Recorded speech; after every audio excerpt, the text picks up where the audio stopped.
Chaque jour, Charles et Carole vous présentent la leçon de l'école du sabbat.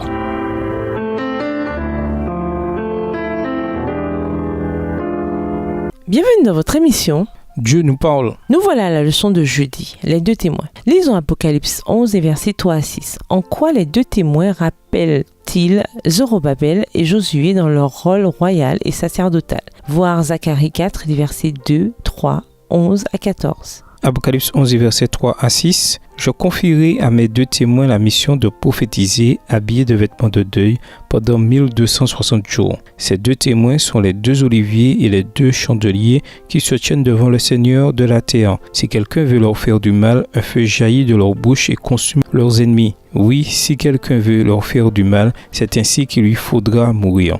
Ces deux témoins ont le pouvoir de fermer le ciel pour empêcher la pluie de tomber durant tout le temps où ils prophétiseront. Ils ont aussi le pouvoir de changer les eaux en sang et de frapper la terre de toutes sortes de plaies aussi souvent qu'elles le voudront. Zacharie 4, les versets 2, 3 et 11 à 14. Il me demanda « Que vois-tu » Je répondis « Je vois un chandelier tout en or, muni à la partie supérieure d'un réservoir. Il est surmonté de 7 lampes et il y a 7 conduits pour les lampes. 2 oliviers surplombent ce chandelier, l'un à la droite du réservoir et l'autre à sa gauche. » Versets 11 à 14. Je repris alors et je lui demandai « Que représentent ces 2 oliviers à la droite et à la gauche du chandelier ?» Puis je repris une seconde fois la parole et je lui demandai « Que représentent ces 2 branches d'olivier qui se trouvent à côté des 2 conduits en or d'où découle l'huile dorée ?» Il me répondit en disant « Ne sais-tu pas ce qu'ils représentent ?»« Non, mon Seigneur, lui répondis-je. » Alors il m'expliqua. Ce sont les 2 hommes qui ont reçu l'onction et qui se tiennent au service du Seigneur de toute la terre. L'idée de 2 témoins vient du système judiciaire juif, qui exige la présence d'au moins 2 témoins pour établir la véracité de quelque chose. Jean 8, verset 17. Les 2 témoins représentent la Bible, aussi bien l'Ancien que le Nouveau Testament. Les 2 ne peuvent être dissociés. Le peuple de Dieu est appelé à proclamer la totalité du message biblique au monde, tout le conseil de Dieu. Acte 20, verset 27 dans la version Darby.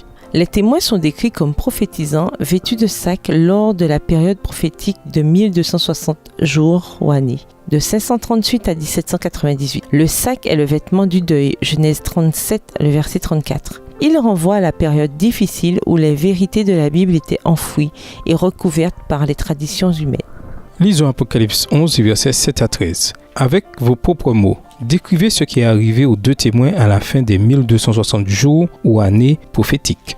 Apocalypse 11, les versets 7 à 13. Mais lorsqu'ils auront achevé de rendre leur témoignage, la bête qui monte de l'abîme combattra contre eux. Elle les vaincra et les tuera. Leurs cadavres resteront exposés sur la place de la grande ville qui s'appelle symboliquement Sodome et Égypte. C'est la ville où leur Seigneur a été crucifié. Des gens de tout peuple, de toute tribu, de toute langue et de toute nation regarderont leurs cadavres pendant 3 jours et demi et s'opposeront à leur ensevelissement. Tous les habitants de la terre seront dans la joie à cause de leur mort. Ils s'en réjouiront et échangeront des cadeaux car ces 2 prophètes leur auront causé bien des tourments.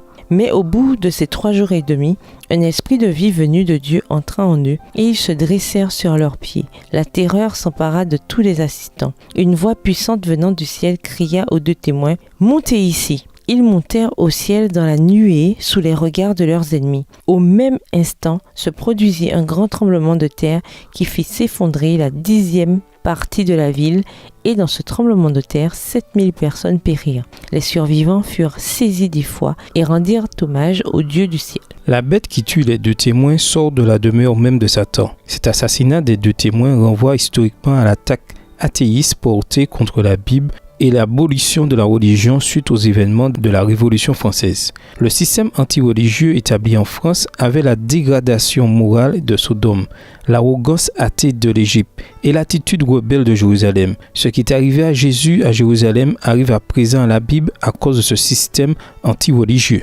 La résurrection des témoins renvoie au grand regain d'intérêt pour la Bible suite à la Révolution française qui a conduit à l'avènement du mouvement du Second Avènement avec sa restauration de la vérité biblique, à l'établissement de sociétés bibliques et à la distribution mondiale de la Bible. Juste avant la fin, le monde sera témoin d'une dernière proclamation mondiale de la Bible. Apocalypse 18, versets 1 à 4. Ce dernier message suscitera une opposition rendue possible par les entités démoniaques qui feront des miracles pour tromper le monde et attirer les adorateurs de la bête dans une bataille finale contre les fidèles témoins de Dieu. Voir Apocalypse 16, versets 13 à 16. Et nous vous laissons avec la question du jour. Comment pouvez-vous vous préparer à la rencontre avec le Christ? Au revoir. Et à demain si Dieu veut. Dieu nous parle. Chaque jour, Charles et Carole vous présentent la leçon de l'école du sabbat.